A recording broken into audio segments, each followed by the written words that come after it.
Work and energy discuss कर रहे थे। वर्क एंड एनर्जी में चल रहा था पावर। पावर के बारे में कहे तो फोर्स और वेलोसिटी का प्रोडक्ट, सिंपल सा, उसी के आधार पे हम लोग कैलकुलेशन भी कर लिए थे। चलो आज भी कुछ क्वेश्चन डिस्कस करेंगे उसके आधार पे। जैसे एक क्वेश्चन डिस्कस किए भी थे, ऐसा एक ब्लॉक लिए मास m और इस पे कोई मशीन कांस्टेंट पावर सप्लाई किया, है ना।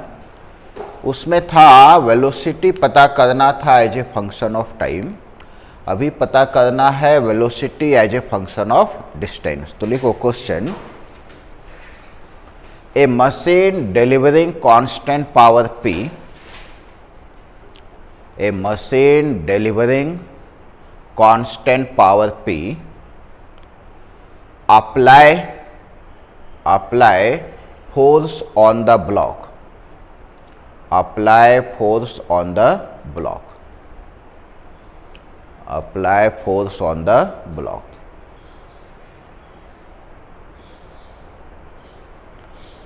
Find velocity gained by the block, find velocity gained by the block as a function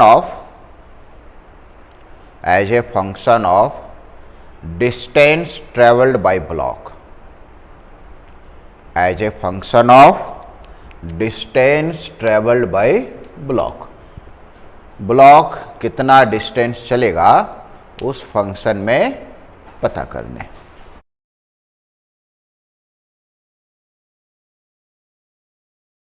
देखो इस बार डिस्टेंस के रिस्पेक्ट में पता करना है, तो पिछली बार जैसे एवरेज पावर लिखे थे वो लगा भी नहीं सकते। एवरेज पावर कैसे लिखते, वर्क अपॉन टाइम, और यहाँ टाइम के रिस्पेक्ट में डिस्टेंस के रिस्पेक्ट में चाहिए। तो बेसिक तरीके से ही सॉल्व करना होगा। क्या है पावर का formula, F into v. Force को बदलेंगे हम लोग mass into acceleration into velocity. Velocity तो है लेकिन हमें एक्सेलरेशन को बदल देना होगा। एक्सेलरेशन को वेलोसिटी और डिस्टेंस में बदलना है। तो एक्सेलरेशन को वेलोसिटी डिस्टेंस में हम लोग ऐसा लिख सकते हैं, v dv by ds into v. बराबर है, आराम से लिख सकते। ये भी एक्सेलरेशन, ये इधर आ गया s, p ds is equal to m, दो बार v है v स्क्वायर dv का इंटीग्रेशन, इसका इंटीग्रेशन ps और इसका हो गया m v क्यू बाई 3, 0 से v तक, 0 से s। v1 से v2 मान लो u से भी कहे तो u से v तक इंटीग्रेट कर सकते, u यदि रहा तो ये आ गया, तो इसको उधर भेज दे तो ये आ गया v cube equal to 3ps by m, यानी कि v equal to 3ps by m power 1/3, और v proportional to s power कितना, 1/3। वेलोसिटी जो है s पे कैसा रिलेटेड है, पावर 1/3 के आधार पे। लिखो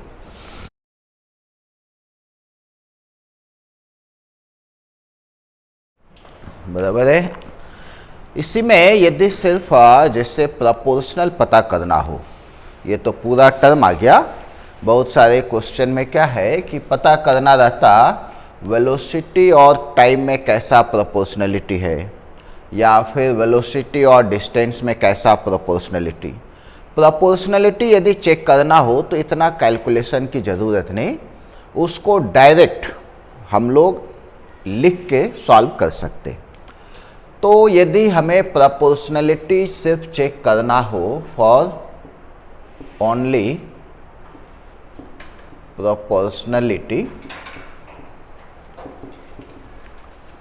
देखो कैसे सॉल्व करेंगे। P इज इक्वल टू क्या है, F इंटू वी, ये तो है ही, P equal to m a v, ऐसा।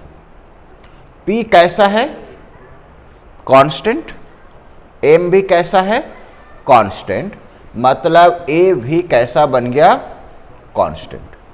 यही मेन पार्ट है, यहीं से शुरू करेंगे। सबसे पहले कह रहा हूं वेलोसिटी और टाइम में रिलेशन। वेलोसिटी और टाइम में रिलेशन, तो ये वेलोसिटी तो है ही। अब बचा एक्सेलरेशन। एक्सेलरेशन को वेलोसिटी और टाइम में बदल देना है। तो एक्सेलरेशन को सिंपल फार्मूला क्या होता है, v बाई टी, है ना। तो यहां लिखेंगे v by t into v is equal to कैसा, कांस्टेंट, बराबर। क्योंकि प्रोपोर्शनल चेक करना ना, एक्चुअल में डीवी बाई डी टी होता है। अब जरा सोचो, डीवी बाई डी टी है और इधर का v आ जाए तो v dv हुआ।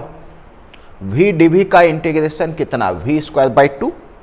v स्क्वायर तो आया ना, बस एक्स्ट्रा टर्म कौन सा आ गया, 2। 2 कैसा है, वेरिएबल हो सकता है क्या कभी, नहीं हो सकता। तो यहाँ पे जैसे हमने लिखा v square by T constant, ऐसा यदि लिखते तो ये आता v स्क्वायर बाई 2t, बस इतना ही फर्क है। लेकिन जो नंबर आ रहा है इंटीग्रेट करने के बाद वो कैसा है, कांस्टेंट है। और जब वो कांस्टेंट है तो इसीलिए हमें इंटीग्रेट करने की जरूरत नहीं, फाइनल रिजल्ट तो आया ही। और यहाँ पे अब हम लोग ऐसा लिखे तो डायरेक्ट लिख सकते हैं ना, v प्रोपोर्शनल टू इधर आया सो रूट टी, पहला। दूसरा, यदि हम लोग डिस्कस करें किसके किसके बीच में वेलोसिटी एंड डिस्प्लेसमेंट का पता करना हो, तो वेलोसिटी तो है, एक्सेलरेशन को बदलना होगा वेलोसिटी एंड डिस्प्लेसमेंट में। बेसिक, एकदम बेसिक इक्वेशन में बदलो। तो हमारे पास फार्मूला होता है v square equal to u square plus 2as। चलो u हटा दो, एकदम बेसिक पे जाओ। v square equal to 2as, तो a कितना हुआ, v स्क्वायर बाई 2s, उसमें भी 2 हटा दो, तो बचा क्या, v स्क्वायर बाई s। यानी प्रोपोर्शनलिटी में चेक करना है तो a के जगह v स्क्वायर बाई s लिखेंगे और ये v वैसे ही रहेगा, इज इक्वल टू कांस्टेंट, मतलब v cube proportional to s, यानी v प्रोपोर्शनल टू कैसा, s पावर 1/3। आया ना, यही था इधर भी। यदि s और टाइम में पता करना हो, है कि नहीं, इधर लिखते s और टाइम में पता करना हो तो पहला कंडीशन है एक्सेलरेशन का। फिर से यहां लिख लेते हैं a भी इक्वल टू कांस्टेंट। एक्सेलरेशन को s और t में बदलना हो तो s, t और एक्सेलरेशन में बेसिक फार्मूला ढूंढा जाए तो s equal to half a t square. Half हटा दो, कांस्टेंट है, तो s equal to a t square, मतलब a कितना, s बाई टी स्क्वायर। तो एक्सेलरेशन के जगह s by t square into v, इसको भी s और t बदलना होगा, तो v equal to simple equation कैसा, s बाई टी। तो यहां लिख दिए s by t equal to constant, मतलब s square proportional to t cube या s proportional to t power 3/2, ऐसा है। तो प्रोपोर्शनल में यदि पता करना हो तो बहुत आसानी से पता कर सकते बिना कोई इंटीग्रेट किए। लेकिन एक्चुअल वैल्यू चाहिए कि भाई कितना 2 है कि 3 है कि कैसा टर्म आ रहा है, ये कांस्टेंट टर्म, तो उसके लिए फिर हमें इंटीग्रेट करके ही पता करना पड़ेगा। लिख लो दोनों।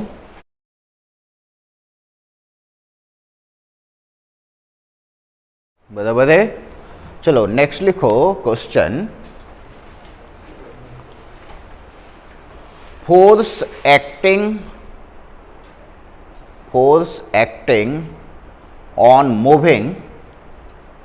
on moving a boat, force acting on moving a boat is directly proportional to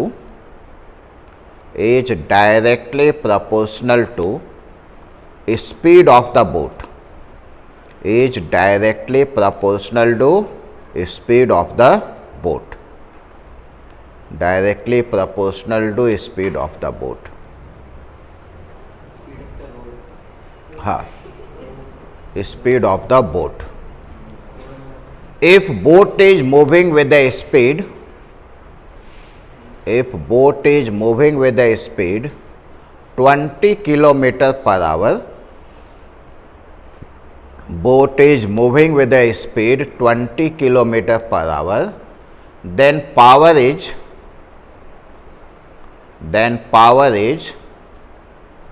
2 kilowatt. Power is 2 kilowatt.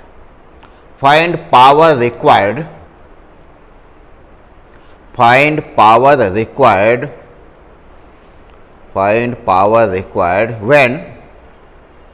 when boat is moving with velocity,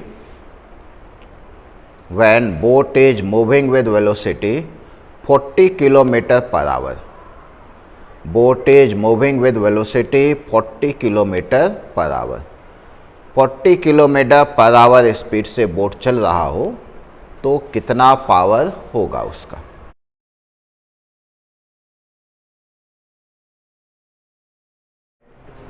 देखो कह रहा है कि फोर्स जो है वो वेलोसिटी के डायरेक्टली प्रोपोर्शनल है। मतलब कि बोट ऐसा बना लिए, एक सिंपल सा, ये वाटर में चल रहा हो तो चलने के लिए या इसको चलाने के लिए हमें फोर्स लगाना ही पड़ता है इस पे, और इसका कुछ वेलोसिटी भी है ना। तो क्वेश्चन के आधार पे कह रहा कि फोर्स जो है वो वेलोसिटी के प्रोपोर्शनल है। मतलब फोर्स वेरिएबल है, कांस्टेंट नहीं है।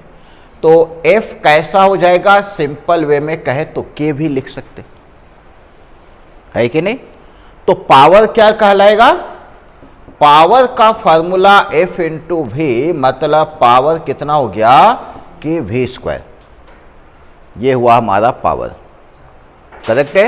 यानी कि पावर किसके प्रोपोर्शनल हुआ, V स्क्वायर के। ऐसे नॉर्मली V के प्रोपोर्शनल होता है यहां से देखे तो, लेकिन फोर्स खुद वेलोसिटी के प्रोपोर्शनल है, इसलिए पावर V स्क्वायर के प्रोपोर्शनल। तो फाइनल पावर जो होगा वेलोसिटी कितना टाइम्स हो गया, 2 टाइम्स, 20 से 40, 2 टाइम्स हो गया। तो यहां आंसर में आ गया टाइम्स, मतलब कितना, 4 टाइम्स।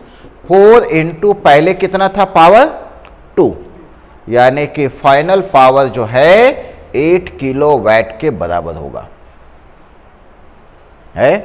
यानी कि स्पीड यदि डबल किए तो पावर 8 हो, मतलब सीधे 4 गुना, डबल नहीं होता। ऐसा नहीं स्पीड डबल किए तो पावर भी डबल हो रहा हो, नहीं, पावर ज़्यादा तेजी से बढ़ता हो, नॉर्मली होता भी यही है। लिखो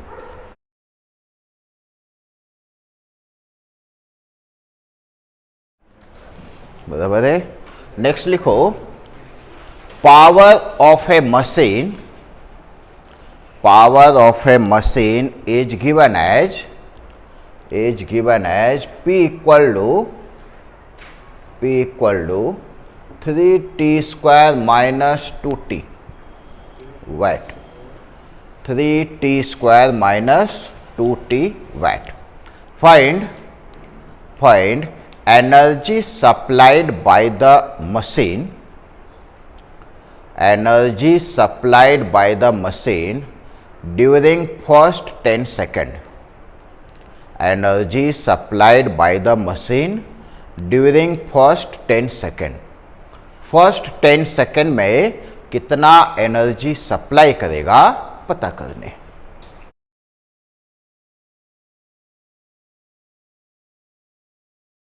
देखो पावर का डिस्कशन है, तो रेट ऑफ डूइंग वर्क या रेट ऑफ एनर्जी सप्लाइड ऐसे ही कहते हैं ना। तो power can be written as DE upon DT, correct है। तो DE का वैल्यू कितना, P DT का इंटीग्रेशन है, तो कितना आ जाएगा, ये तो हो गया E।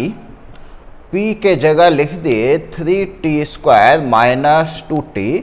देखो पावर वेरिएबल है ना, कांस्टेंट होता पावर, तो simply power into time is energy.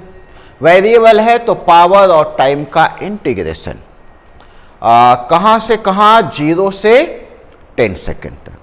तो इंटीग्रेट किया जाए तो कितना आ जाएगा, 3t² का हो गया t³/3, 3 कैंसिल, -2t का t²/2 और 2 कैंसिल, ऐसा ये 0 से 10 तक क्या आ गया, t के जगह 10 रख दिए, 0 का मतलब नहीं, so this comes out to be 900 joule.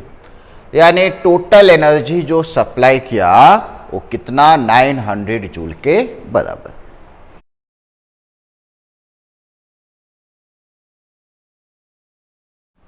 बराबर है। नेक्स्ट लिखो, kinetic energy of A block, kinetic energy of A block changes with time as 3t² minus 4t, 3t² minus 4t. Find power supplied on block, find power supplied on block at t equal to 2 seconds. Find power supplied on block at t equal to 2 seconds.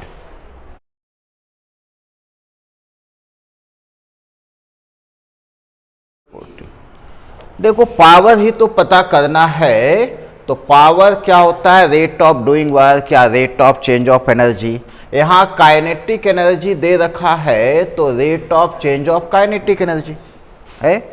3t² का differentiation 60 और 4t का simply 4, t का value कितना रखेंगे, 2, so this comes out to be कितना, 8 VAT. Power जो है 8 VAT के equal.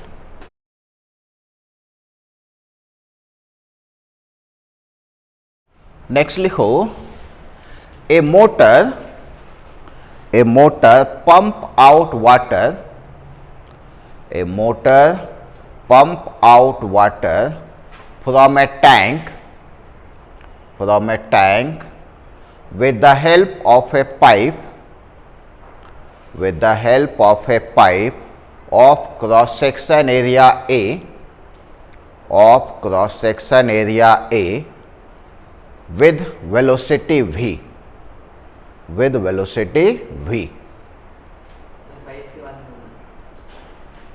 pipe of cross section area A with velocity v, find power of the motor, motor का पावर क्या होगा पता करने।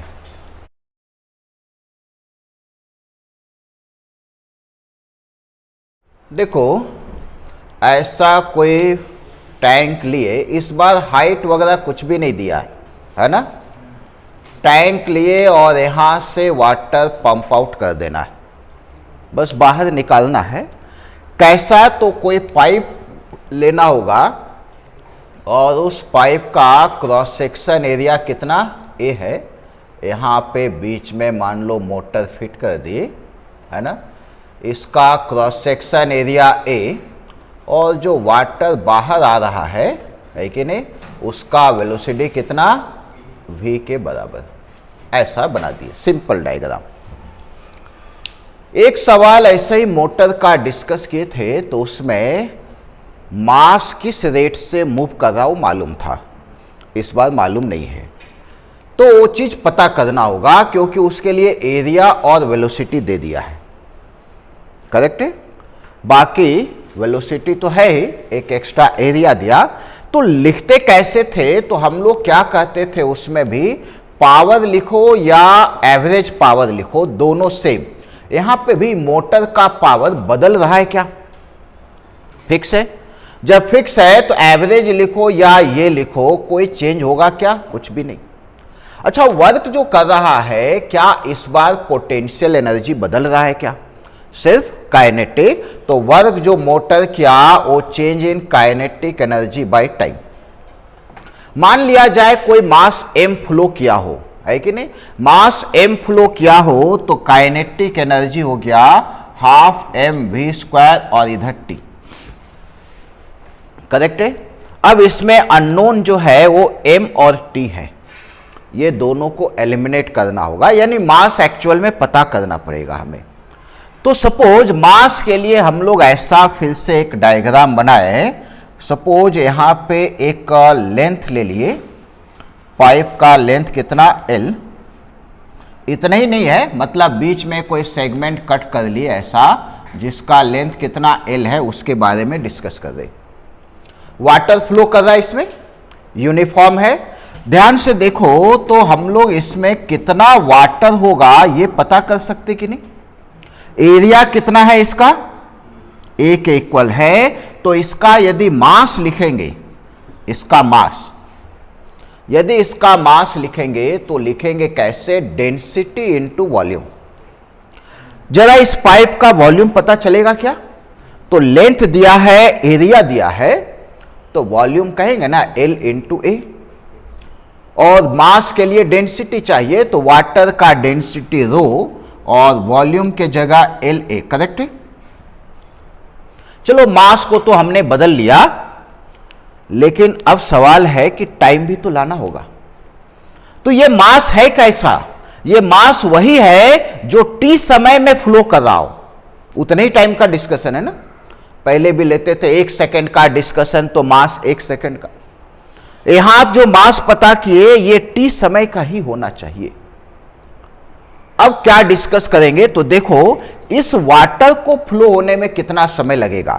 तो वाटर तो कहीं का भी हो, सब चल रहा है ना, सब वाटर चल रहे। यदि ये वाला वाटर बाहर निकल जाए, ये वाला वाटर बाहर कब निकलेगा, जब ये वाला वाटर यहां आ जाएगा। क्या जब ये वाला वाटर यहां पे आ जाएगा उस समय हम लोग कह सकते क्या कि सारा वाटर निकल गया, नहीं। कब कहेंगे, जब यहां वाला वाटर यहां पहुंच जाए, तो इसके पहले वाले सारे वाटर निकल चुके होंगे। तो ये वाला वाटर जब यहां पहुंचता है तो हम लोग कहेंगे पूरा वाटर बाहर जा चुका है। तो इस वाटर को यहां से यहां तक आने में कितना समय लगेगा, तो डिस्टेंस कितना चला वो L, और कितने स्पीड से V से, मतलब T का वैल्यू ऐसा लिख सकते कि नहीं, L बाई V आया।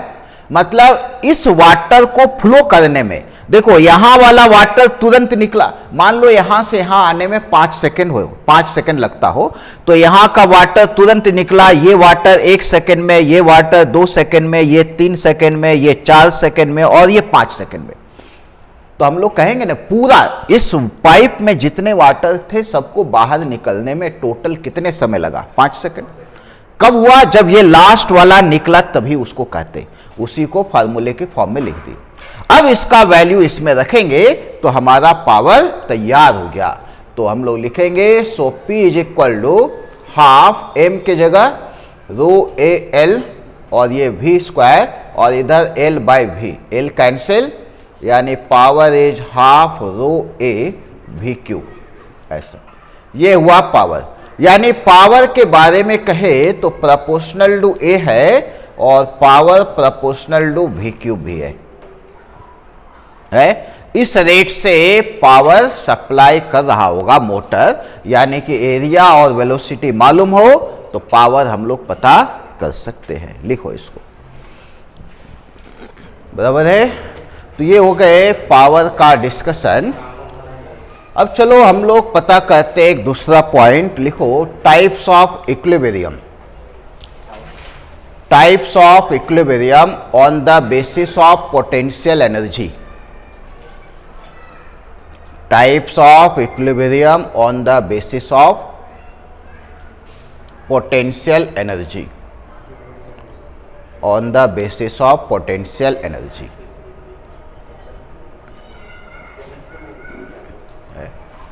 देखो मान लिया जाए कोई पोटेंशियल एनर्जी दे रखा हो as a function of x, x के आधार पे कोई भी दे रखा है ऐसा। इसका यदि हम लोग ग्राफ बनाए ऐसा, ये ग्राफ तो बन रहा है लेकिन इसको पोटेंशियल एनर्जी का ग्राफ ना मानते हुए ऐसे ही कोई हिली एरिया का सरफेस ही मान ले तो भी कोई दिक्कत नहीं, ऐसे ही है, सरफेस ही है, कहीं हाइट है, हिल है, कहीं कैविटी है, कहीं प्लेन सरफेस है, होता ही है ना, नहीं होता क्या? ऐसा पोटेंशियल एनर्जी हर जगह अलग अलग है भाई, हाइट जैसा वैसा पोटेंशियल एनर्जी, वही पोटेंशियल एनर्जी फंक्शन बदल भी रहा है।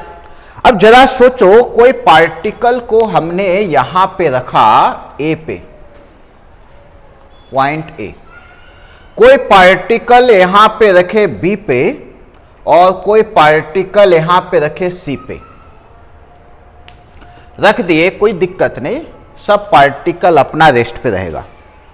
अब करना क्या है, पार्टिकल ए को थोड़ा सा डिस्प्लेस करो, यहां से यहां तक ले आए, है पकड़ के लाना है, वहां से वहां तक लाए, उसके बाद रिलीज कर दो, क्या होगा? नीचे वापस जाता क्या? नहीं, दूसरे साइड में भी वही हाल है, तो ये कहलाता है अनस्टेबल इक्विलिब्रियम। मतलब इक्विलिब्रियम में है, रेस्ट पे है, मतलब इक्विलिब्रियम, लेकिन कैसा है? अनस्टेबल। दूसरा यहां, इसको थोड़ा सा डिस्प्लेस लेफ्ट या राइट कहीं भी करो थोड़ा सा, और छोड़ दो, वापस आ जाएगा। मतलब ये कैसा हुआ? स्टेबल इक्विलिब्रियम, जहां पे है रिलीज करो वापस आ जाता। इसको डिस्प्लेस करो यहां से यहां तक और फिर छोड़ दो, क्या होगा? वही रहेगा। So this is called as the neutral equilibrium. इसी को पोटेंशियल आधार एनर्जी के आधार पे सोचे तो यहां पे पोटेंशियल एनर्जी कैसा है? ज्यादा, जहां मैक्सिमम रहा वो अनस्टेबल। यहां पोटेंशियल एनर्जी कैसा है? मिनिमम, जहां कम है वहां पे स्टेबल, और यहां पोटेंशियल एनर्जी नहीं बदल रहा, so it is the neutral. Potential energy या एनर्जी के आधार पे आसानी से डिफाइन कर सकते। एक चीज पढ़ते होगे तुम लोग एटॉमिक स्ट्रक्चर में, केमिस्ट्री में पढ़े होगे, उसमें हम लोग कहते ये हो गया न्यूक्लियस, इलेक्ट्रॉन यदि फर्स्ट ऑर्बिट में है, सेकेंड ऑर्बिट में है, थर्ड ऑर्बिट में है, सबसे ज्यादा स्टेबिलिटी कौन से ऑर्बिट में होता है? First, ground state. हमेशा परमानेंट कहां रहेगा? ग्राउंड में ही रहेगा ना। ऊपर परमानेंट रह पाता है क्या? नहीं, यदि भेजो भी तो थोड़ा देर के बाद वापस, करेक्ट है।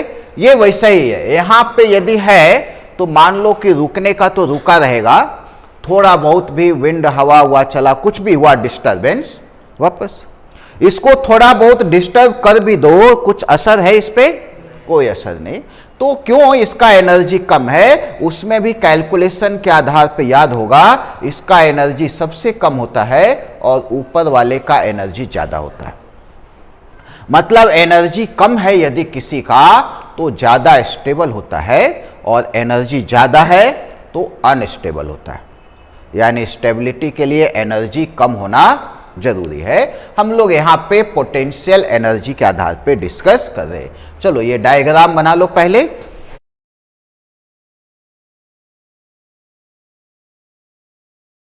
लिखो इसमें फर्स्ट स्टेबल इक्विलिब्रियम, फर्स्ट में लिखो stable equilibrium.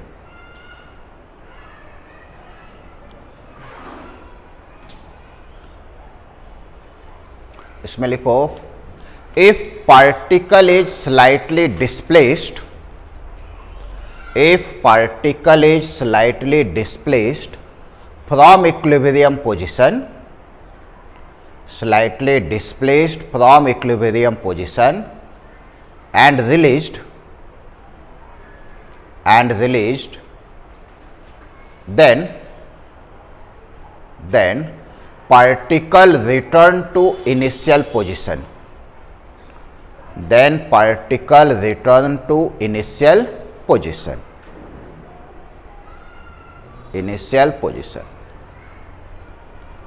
potential energy of the particle is minimum, potential energy of the particle is minimum with respect to nearby points, with respect to nearby points। Near by points के respect में potential energy कैसा होगा, minimum होगा, represented by point B. लिखो represented by point B, ये stable equilibrium है कि नहीं। अब देखो यहां पे हम लोग डिस्कस करें पोटेंशियल एनर्जी का, तो इस जगह पे जहां पे ये रुका हुआ है कि नहीं, चाहे ये पॉइंट ले लो या ए का पॉइंट ले लो, यहां पे यदि हम लोग स्लोप पता करें, स्लोप, तो स्लोप कैसा दिखेगा, ये हॉरिजेंटल। स्लोप हॉरिजेंटल कहने का सिंपल सा मतलब क्या हुआ, ऐसा हॉरिजेंटल कहने का मतलब जीरो, स्लोप जीरो होना चाहिए। मतलब हम लोग लिखेंगे फॉर इक्विलिब्रियम,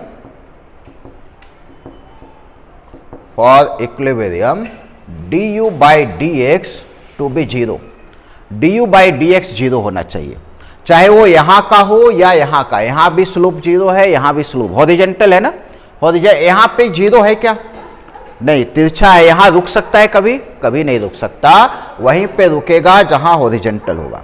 लेकिन दूसरा यहां पे स्लोप के बारे में देखें तो जब हम लोग यहां से इधर की तरफ बढ़ रहे या इधर से इधर जा रहे, तो जब इधर से इधर जाएंगे तो स्लोप क्या है, पहले हॉरिजेंटल था बाद में कर्व हो गया, मतलब स्लोप पहले कम था, जीरो था, बाद में बढ़ गया, यानी स्लोप इंक्रीज किया।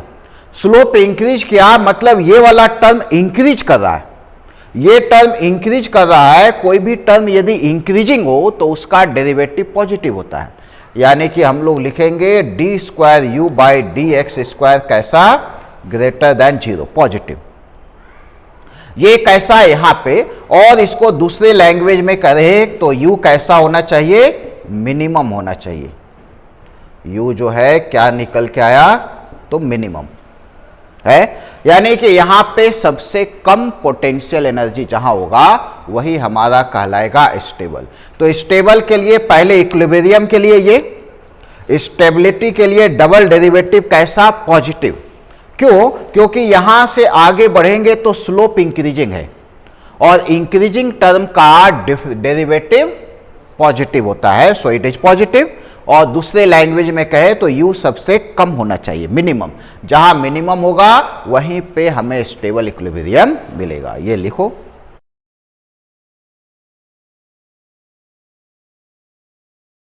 दूसरा लिखो अनस्टेबल इक्विलिब्रियम, अनस्टेबल इक्विलिब्रियम। इसमें लिखो if particle is released, if particle is displaced, if particle is displaced slightly, particle is displaced slightly and return and released, particle is displaced slightly and released, and then particle continue to move, particle continue to move in displaced direction, particle continue to move in displaced direction, then it is called unstable equilibrium, then it is called unstable equilibrium, it is called unstable equilibrium. Potential energy is maximum, potential energy is maximum represented by point A in graph, represented by point A in graph.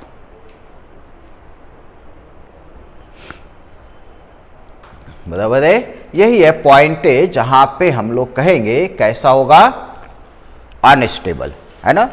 Unstable में equilibrium का condition तो वही du by d x कैसा, zero. du by d x यदि zero है तो है भी यहाँ पे स्लोप जीरो। दूसरा यहां से आगे बढ़े तो देख रहे हैं स्लोप कैसा हो रहा है, नीचे, यानी नेगेटिव हो रहा है। पहले जीरो था, बाद में -5 हो गया, तो जीरो से -5 होने का मतलब क्या हुआ, कम होना कि ज्यादा होना, कम होना। तो कोई भी क्वांटिटी डिक्रीज हो रहा हो तो उसका डेरिवेटिव कैसा होता है, नेगेटिव। तो डिक्रीजिंग का डेरिवेटिव नेगेटिव, मतलब डबल डेरिवेटिव कैसा, less than zero, less than zero, और u कैसा निकला यहां पे, तो मैक्सिमम। तो मैक्सिमम यदि पोटेंशियल एनर्जी रहा अपने नियर बाय पॉइंट के रिस्पेक्ट में तो अनस्टेबल, मिनिमम रहा तो स्टेबल। लिखो, ये पॉइंट लिखो।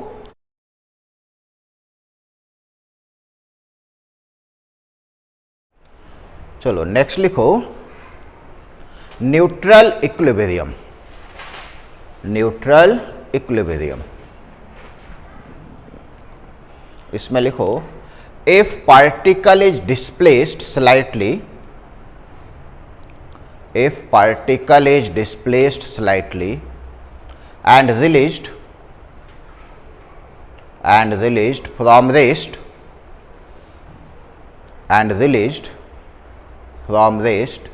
then particle remain at displaced position, then particle remain at displaced position and released, then particle remain at displaced position, particle remain at displaced position, then it is called neutral equilibrium, then it is called neutral equilibrium. Neutral equilibrium. Potential energy is constant,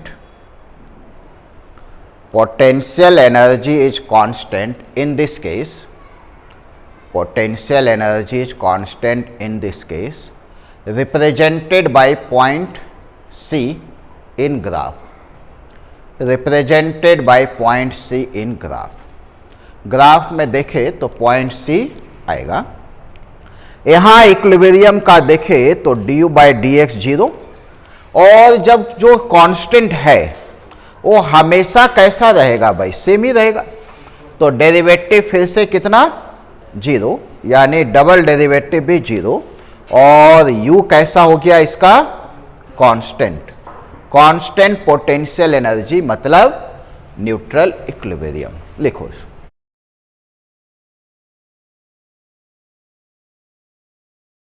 बराबर है। साथ में यदि इस du by dx का meaning पता करना चाहे है क्या, तो देखो हम लोग लिखते हैं, we know that work done by conservative force is a change in potential energy, सही है, minus change in potential energy लिखते। तो चलो इसको डिफरेंशियल फॉर्म में एलिमेंटल लिखे, dw is equal to minus du, ऐसा। और work done by conservative force का लिखते कैसे, F डॉट डी आर। यहाँ पे dr लिखो या ds लिखो या dx लिखो, dx लिख दिए तो F कितने के बराबर हो गया, माइनस du बाई dx, या r लिखो, y में भी आ सकता है, z में भी आ सकता है, किसी भी डायरेक्शन में डिस्कशन हो सकता है। और ये फोर्स कौन सा, कंजर्वेटिव, मतलब पोटेंशियल एनर्जी के रिस्पेक्ट में जो डेरिवेटिव है ये वाला टर्म du बाई dx वो एक्चुअल में फोर्स है। और इक्विलिब्रियम होता कब है, जब फोर्स जीरो हो, यानी कि du बाई dx जीरो, मतलब यहां फोर्स जीरो, यहां भी जीरो, यहां भी जीरो, स्लोप जीरो हुआ तो जीरो। यहां पे स्लोप जीरो है क्या, नहीं, यहां पे फोर्स जीरो नहीं है भी ना, पार्टिकल रखो, देखो उस पे mg sin थीटा लगेगा, बराबर है। तो ये du बाई dx का टर्म फोर्स के बराबर आ गया, वो भी पता चल गया। लिखो इसको,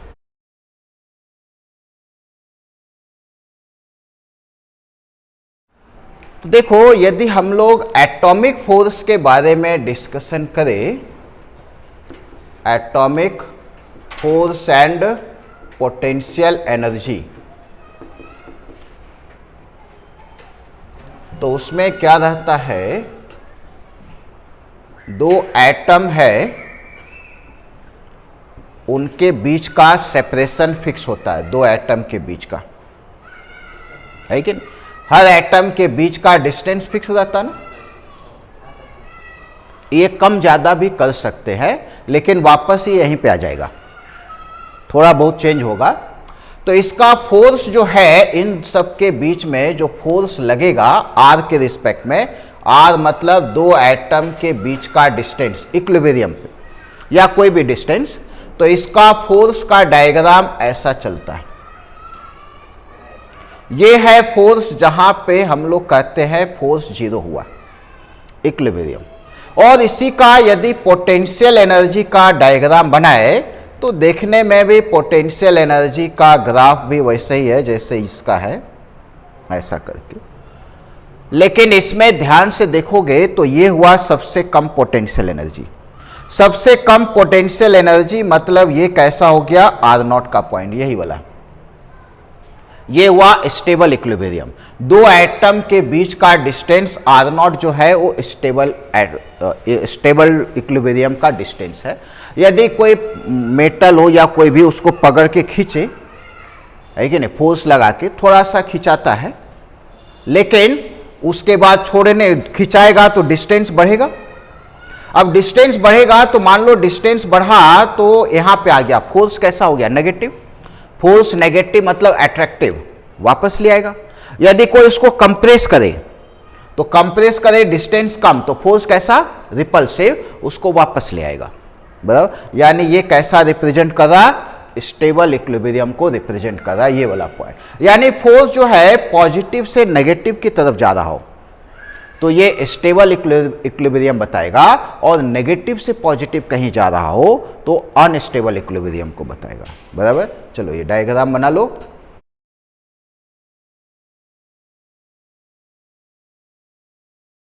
इसमें एग्जाम्पल के तौर पे यदि कोई ग्राफ वगैरह बनाए हम लोग,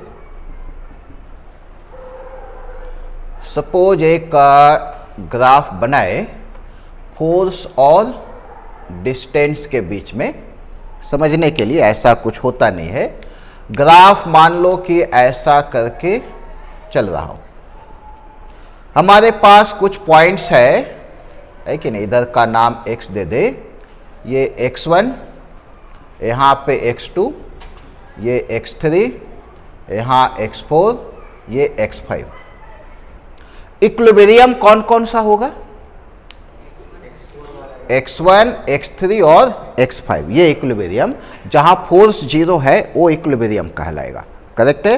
तो x1 पे इक्विलिब्रियम है कैसा, तो यहां पे देखो हम लोग लिख लेते हैं force changes from positive to negative. Positive से नेगेटिव चेंज कर रहा हो तो क्या होता है, स्टेबल, ये है। और नेगेटिव टू पॉजिटिव चेंज कर रहा हो तो कैसा, अनस्टेबल, ऐसा। बराबर है। तो x1 पे इक्विलिब्रियम तो है, फोर्स कैसा चेंज कर रहा है, नेगेटिव से पॉजिटिव, मतलब कैसा होगा, अनस्टेबल। तो इसको लिखेंगे हम लोग अनस्टेबल।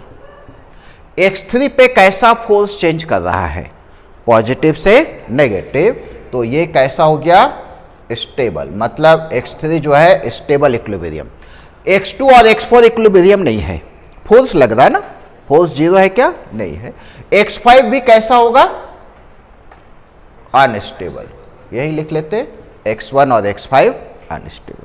बराबर, यहां से चेक नहीं करते, लेकिन वही पोटेंशियल एनर्जी का ग्राफ हो, इधर R लिखे इधर U, वैसे ही ग्राफ बना लिए इस तरह से। यहाँ का R1, यहाँ R2, ये R3, ये R4 और ये R5। इसमें इक्विलिब्रियम कौन कौन सा है, तो एक R2 पे इक्विलिब्रियम है और एक R4 पे है। पोटेंशियल एनर्जी जीरो नहीं चेक करना, पोटेंशियल एनर्जी कहाँ मैक्सिमम कहाँ मिनिमम है वो चेक करना। तो यहाँ मैक्सिमम मिला R2 पे, तो कैसा इक्विलिब्रियम, स्टेबल कि अनस्टेबल, अनस्टेबल। मैक्सिमम में कैसा होता है, अनस्टेबल। और R4 में कैसा होगा, मिनिमम पोटेंशियल एनर्जी, मतलब स्टेबल, करेक्ट। इसको देखो यदि समझना चाहे, x1 पे समझते हैं एग्जाम्पल लेके। मान लो दो मॉलिक्यूल के बीच का डिस्टेंस ऐसा x1 है, अब हमने इसके डिस्टेंस को बढ़ा दिया। डिस्टेंस बढ़ाने पे फोर्स कैसा हुआ? पॉजिटिव। पॉजिटिव फोर्स मतलब कैसा फोर्स? रिपल्सिव। तो ये वापस आएगा क्या? ये तो और दूर ज्यादा ना, तो अनस्टेबल। और फोर्स डिस्टेंस कम कर दिए तो फोर्स नेगेटिव मतलब कैसा? अट्रैक्टिव, और उसको पास में ले आएगा। तो स्टेबल हुआ क्या? नहीं, अनस्टेबल। वैसे इसका स्टेबल, ये अनस्टेबल समझ सकते हो, लिख लो इसको।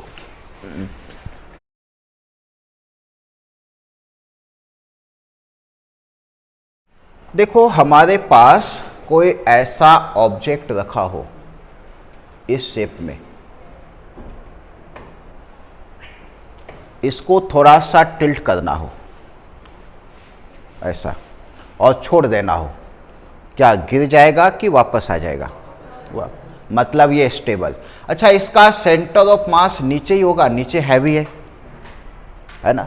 जब इसको टिल्ट करेंगे, मान लो टिल्ट करने का पोजीशन बनाए, तो देखो ये डिस्टेंस है सेंटर ऑफ मास का। यहाँ के बाद यदि इसको टिल्ट किए ऐसा करके, एक रफ डायग्राम है, सेंटर यहाँ पे आ गया, ये तो ज़्यादा टिल्टिंग हो गया, ये तो गिर ही जाएगा, है ना। थोड़ा सा टिल्ट करना है,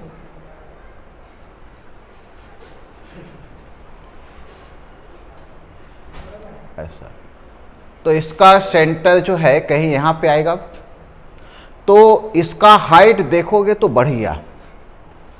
बढ़ा ना, मतलब पहले कम था, यानी पोटेंशियल एनर्जी कम था पहले, अब पोटेंशियल एनर्जी ज़्यादा, मतलब कैसा? Stable.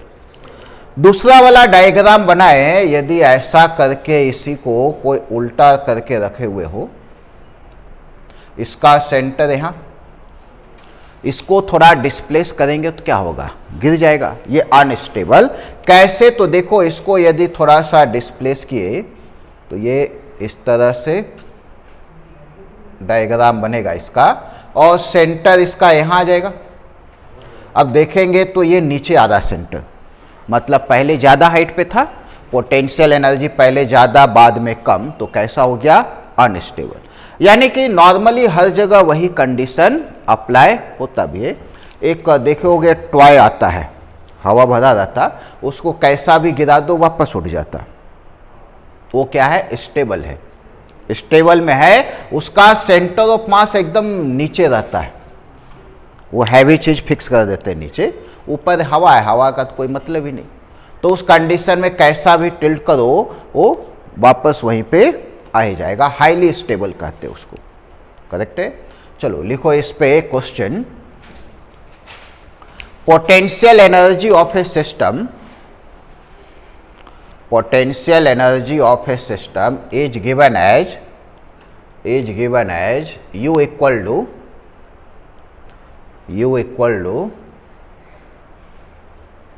4x square minus 2x plus 5, 4x square minus 2x plus 5. Find the location of equilibrium, find the location of equilibrium and nature of equilibrium. Find location of equilibrium and nature of equilibrium. Equilibrium का location भी पता करना है और उसका nature कैसा होगा ये भी पता करना है।